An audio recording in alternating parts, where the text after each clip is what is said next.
right off the bat. Get back out of the Oliver, right? moving quickly.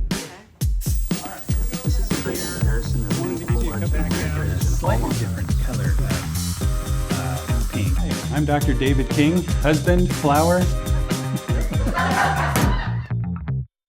Good morning, everybody. I wanted to spend just a minute sharing a few thoughts about today and how the adventure of today has gone so far. As some of you know, my son Oliver has accepted a call and been assigned to serve in the Las Vegas, Nevada West mission. So about the last 9 days, he's spent at home doing what's called home MTC. And that's essentially where full-time missionaries will spend. It's a pretty full day in personal study, companionship study with a companion they're assigned to another missionary who's preparing to be a full-time missionary. And then in various meetings, and these are online meetings generally, where they'll have language study, they'll learn about gospel teaching, gospel principles. They'll have some helping others practice where they actually teach various members of the family and friends. So about the last 9 days, Oliver has been doing that at home.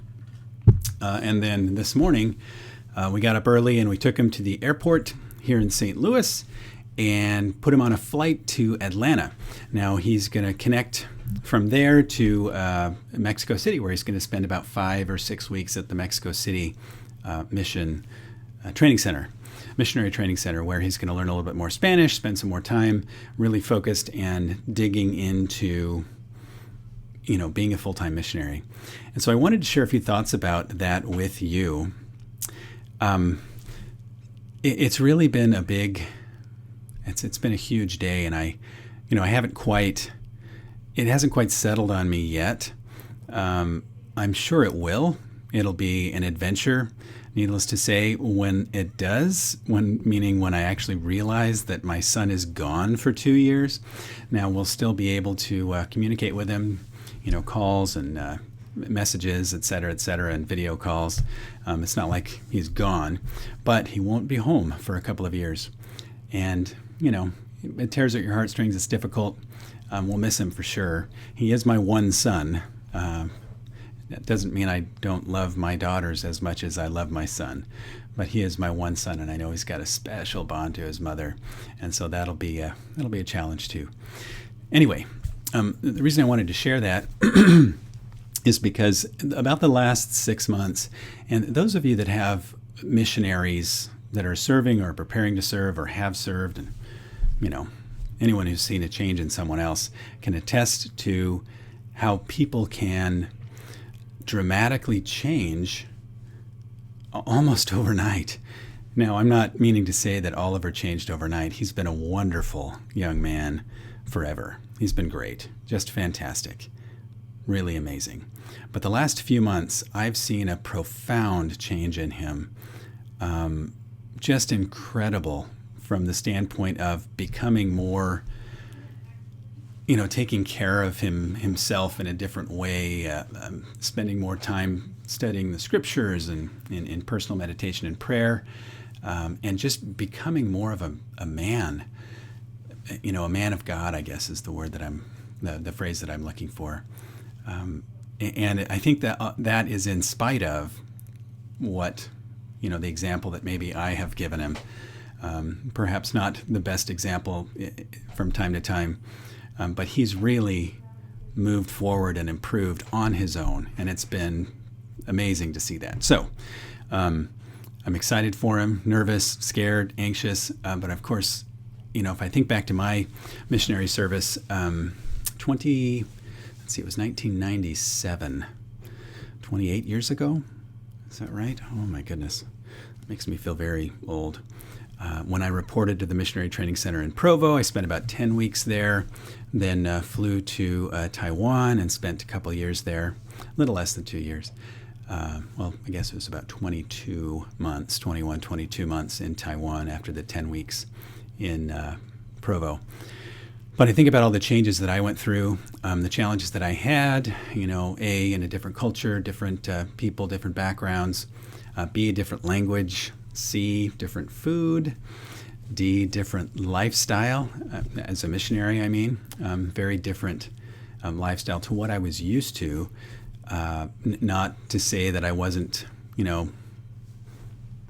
a good person before, but missionary lifestyle is very structured, and it's work, and it's hard work, and it's a lot of hard work day after day after day. We spend a lot of time knocking on doors and contacting people on the street and going to parks and discussing, hey, can we share a brief message with your family about how families can be together forever? All of these messages that we would share, and riding our bikes and going here and going there and having meetings. And, the purpose, of course, was to bring people closer to Christ.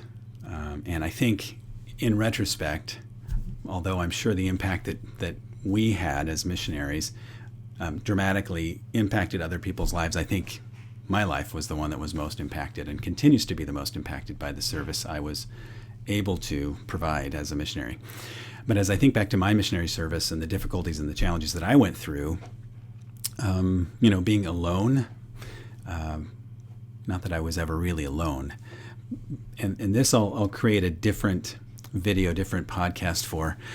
There was a time in my life when, in my missionary life, I should say, when I felt more alone than I've ever felt. Even though, again, I had a companion, there were 2 other missionaries in the apartment with me, and we spent a lot of time together, and I wasn't really alone, but I felt alone.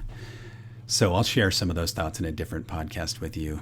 But going through those difficulties and challenges test us, challenge us, create difficulties for us to manage and mitigate and push through and pull through. And if we continue to do what we ought to do to the very best of our ability, then the Lord makes up the rest, and we improve and we grow, whether it's incrementally or by leaps and bounds. Usually it's step by step, incrementally. And we get through the difficulties, and we become a better person on the other end, hopefully, as long as we're choosing the right and pushing through in the right way, and not trying to hide and distance ourselves from what's happening, but choosing to push through and doing our best to be honest, true, righteous, brave, etc., etc. Anyways, I think about my missionary service, the difficulties I had, and what my son is preparing for, and what he's going into. It tears at your heartstrings, pulls at your heartstrings, creates some anxiety, some nerves, some nervousness. But on the other hand, I'm really excited. I'm really excited for the growth that he'll have, the experiences that he'll have, the challenges that he'll come across. And having seen what I've seen in the last 18 years from him, especially in the last few months, I have no doubt that he will rise to the occasion. And even in the presence of great difficulty, especially with the Lord's help, he'll be able to overcome, or at least come through the difficulties, and learn and grow and become a stronger person and a better version of himself, helping others along the way. So again, very pivotal day. As a father, I'm super proud. I told him this as we were driving this morning at 4:30 to the airport. I told him, I couldn't be more proud of a son than I was at that moment of him. And it was a very touching moment. I know he's anxious and nervous and excited, but I am so excited for him and grateful for who he is, and the fact that me and his mother have had an opportunity to spend the last 18 years doing our best to be parents, and now pushing him out of the nest, or maybe rather allowing him to jump out of the nest to follow in the Savior's footsteps. So that's my note for the day. Grateful, I'm excited, anxious to see how he does and how things go for him. But I am excited for him and excited for this next chapter in his life. Thanks again for tuning in. Hey everybody, I want to give you a quick behind-the-scenes tour of my little studio. As most of you know, I've been working